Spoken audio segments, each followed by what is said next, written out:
दोस्तों आज हम कुछ इंडियन मैप पे बेस्ड कंसेप्ट के बारे में जानेंगे। तो शुरू करते हैं। ये आपके सामने इंडिया का मैप है जिसकी ये वाली जो लाइन है वो इंडिया की लंबाई के बारे में, जो कि जम्मू कश्मीर से लेके कन्याकुमारी तक के बारे में बता रही है, जो कि है 3214 किलोमीटर। 3214 किलोमीटर। इसको आप ध्यान रखिएगा, ये काफ़ी बार डायरेक्ट पूछी जाती है। और जो चौड़ाई है वो गुजरात से लेके अरुणाचल प्रदेश तक की बताई गई है, जो कि है 2933 किलोमीटर। 2933 किलोमीटर। तो इसका भी ध्यान रखिएगा। और जो इसका देशांतर है जम्मू कश्मीर में वो है 37 डिग्री 6 मिनट्स पे। और ये कहाँ तक है? 8 डिग्री 4 मिनट तक। और जो इसका अक्षांशर है वो है 68 डिग्री 7 मिनट से गुजरात में, 97 डिग्री 25 मिनट पर कहाँ? अरुणाचल प्रदेश में। तो जो भी मैंने यहाँ पर बताया इसका ध्यान रखिएगा। जो लंबाई है वो 3214 किलोमीटर है और जो चौड़ाई है वो 2933 किलोमीटर है। आइए अब बात करते हैं। जैसा कि हम जानते हैं कि हमारा 70% जो है अर्थ, जो धरती है वो वाटर है इसमें, और जो 30% है वो लैंड है, मतलब भूमि है। तो हमारा जो इंडिया है वो 3.8 मिलियन स्क्वायर किलोमीटर जो है इस 30% का है, जो कि परसेंटेज वाइज है 2.4% ऑफ वर्ल्ड लैंड। मतलब जितनी भी भूमि है उसका 2.4% जो है हमारा देश इंडिया है। और ये 7th लार्जेस्ट कंट्री बन जाता है इस वजह से। इस बार 2022 में यूपीपीसीएस में एक क्वेश्चन था, एक स्टेटमेंट थी जहाँ पे लिखा हुआ था कि इंडिया जो है फिफ्थ लार्जेस्ट कंट्री है, जो कि गलत था। हमारी जो हमारा देश है वो 7th लार्जेस्ट कंट्री है।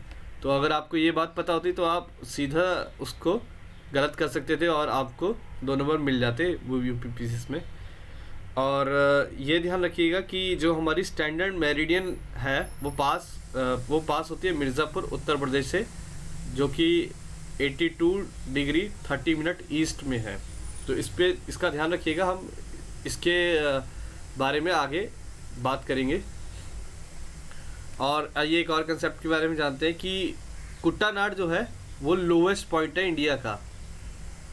तो ये केरला में है और ये है 2.2 metre below the sea level. मतलब जो अगर ये हमारा सी है तो इसके भी नीचे है। ये कितना? 2.2 बिलो, माइनस लगा दिया, मतलब बिलो का मतलब नीचे, ठीक है। माइनस से मतलब नीचे है। ये सी लेवल से भी 2.2 मीटर नीचे है।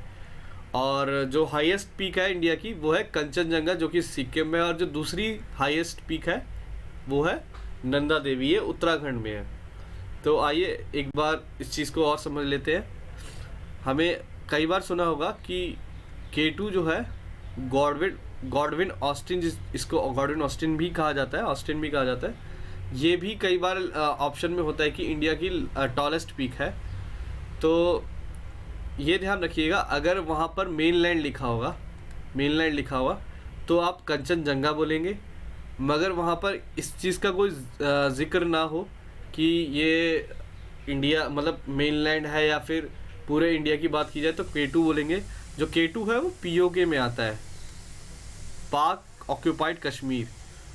तो ये इस जगह है तो हमारे देश में ही, मगर ये इस वक्त इस पे पाकिस्तान ने कब्जा कर रखा है। इसीलिए हमारी जो मेनलैंड में है वो है कंचनजंगा और दूसरी जो है वो है नंदा देवी। अच्छा, एक जो टॉलेस्ट पीक है वर्ल्ड की वो है एवरेस्ट। और हमारे इस रीजन की खूबसूरती देखिए कि ये भी इंडिया के हिमालयन रीजन में आती है, कुछ यहाँ पर नेपाल और चाइना के बॉर्डर के पास में। तो ज़्यादा हिस्सा इसका नेपाल में भी है और कुछ हिस्सा इसका चाइना में भी है। तो ये एवरेस्ट जो है वो टॉलेस्ट है। और आगे देखते हैं। तो ये वर्ल्ड का मैप है और यहाँ पे हम देख सकते हैं कि ये इक्वेटर है, 0 डिग्री इक्वेटर, जो कि धरती को 2 हिस्सों में बांट देता है। ये नॉर्दर्न हेमिस्फीयर है, नॉर्दर्न हेमिस्फीयर है, ये साउदर्न है।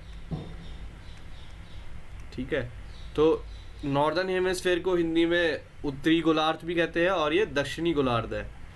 तो हम यहाँ पे देख सकते हैं कि जो नॉर्दर्न हेमिस्फीयर है वहाँ पर जो लैंड मास है, जो भूमि है वो ज़्यादा है, और जो साउदर्न हेमिस्फीयर है वहाँ पर जो लैंड मास है वो बहुत कम है।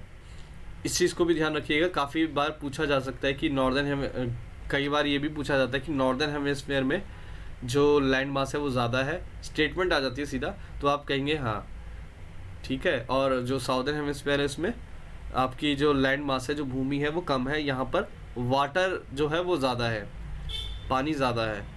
और यहाँ पर ये जो आपको एक लाइन दिख रही है ये 0 डिग्री है, 0 डिग्री है लॉन्गिट्यूडनल, मतलब देशांतर कहिए और या लॉन्गिट्यूडनल कहिए। ये 0 डिग्री लॉन्गिट्यूडनल है, जो कि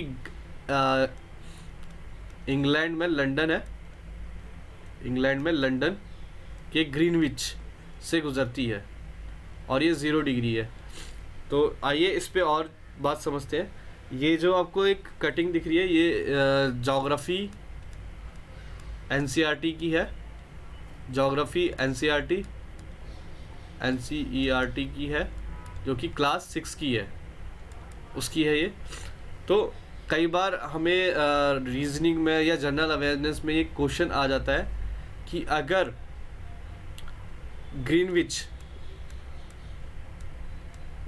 में 12 बज रहे हैं, कब के 12 दोपहर के 12 नून में, तो हमारे देश में क्या टाइम होगा, इंडिया में क्या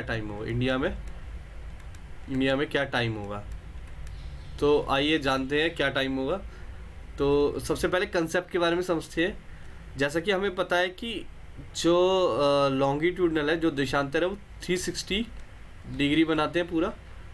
जैसे अगर ये 0 डिग्री है तो 180 इधर और 180 इधर, तो ये जो 180 है वो ईस्टवर्ड है, इस तरफ ईस्टवर्ड कहते हैं इसे, और ये वेस्टवर्ड कहते हैं इसे, पश्चिमी और पूर्वी। तो 360 डिग्री बनाते हैं ये। तो हमें पता है कि हमारे जो पूरा एक दिन होता है, 1 डे होता है, उसमें 24 आवर्स होते हैं। तो 360 डिवाइडेड बाय 24 आवर्स, तो हमें पता चलता है कि ये 15 डिग्री आता है। तो इसका मतलब ये है कि 15 डिग्री 1 आवर को रिप्रेजेंट करता है। तो इतना अंतर आ रहा है कि जब भी 15 डिग्री आप 0 डिग्री से 15 डिग्री इधर जाएंगे तो आपका 1 घंटा हो जाएगा, चाहे इधर जाएंगे तब भी 1 घंटा हो जाएगा। आगे मैं बताऊंगा आगे 1 घंटा आगे होगा या पीछे होगा, उसकी बात हम आगे करते हैं। ठीक है, तो हमें ये पता चल रहा है कि हर घंटे में 15 डिग्री आते हैं और हमारे पास 360 डिग्री है। अच्छा, 1 घंटे में 60 मिनट्स होते हैं। ये 60 मिनट्स को अगर हम फर्दर 15 डिग्री से डिवाइड करें तो हमें पता चलता है कि जो 4 मिनट है, 4 डिग्री है, सॉरी 1 डिग्री है, 1 डिग्री है वो 4 मिनट को शो करता है। मतलब कि अगर 1 डिग्री का चेंज आ रहा है तो वो 4 मिनट को शो कर रहा है। यही बातें यहाँ पर लिखी गई हैं। जैसे आपने यहाँ देखेंगे यही वाला, ये जो चीज़ें मैंने आपको बताई, 1 डिग्री 4 मिनट को रिप्रेजेंट करता है। तो जैसा कि हमने पीछे देखा था कि जो हमारे देश की स्टैंडर्ड मेरिडाइन गुजरती है वो 82 डिग्री 30 मिनट्स पे 30 डिग्री पे गुजरती है। ठीक है, तो जब हम इसको इससे ये करते हैं, गुणा भाग करते हैं, तो कुछ हमारा 5 घंटे 30 मिनट आता है। ठीक है, ये आता है कुछ हमारा 82 डिग्री से। इसको जब हम वो करेंगे, मल्टीप्लाई करते हैं तो हमारा कुछ इतना आता है। तो अच्छा हाँ, और ये बात कि ये ज़्यादा होगा या कम, तो जो मानक बैठाए गए हैं वो ये है कि जो भी कंट्री ग्रीनविच के ईस्ट में आएगी वो इससे आगे होंगी टाइम में। तो अगर लंदन में ग्रीनविच टाइम में 2 बज रहे होंगे दोपहर के, नून हो रहा होगा, तो इंडिया में उस वक्त 5:30 बज रही होंगी, शाम के 5:30 बज रही होंगी। और अगर हम इस तरफ जाएंगे, वेस्ट में जाएंगे, तो यहाँ ये पीछे होता जाएगा। तो अगर सपोज करो कि कोई भी एक देशांतर हम यही ले लेते हैं कि 82.30 डिग्री पे कितना टाइम होगा, मगर कहाँ, वेस्ट में, ईस्ट में नहीं, वेस्ट में। तो क्या होगा, वो 5:30 मतलब 5:30 घंटे इसमें से कम कर लेंगे हम, कि ये कितना जो भी होगा वो 5:30 घंटे से कम हो जाएगा। ठीक है।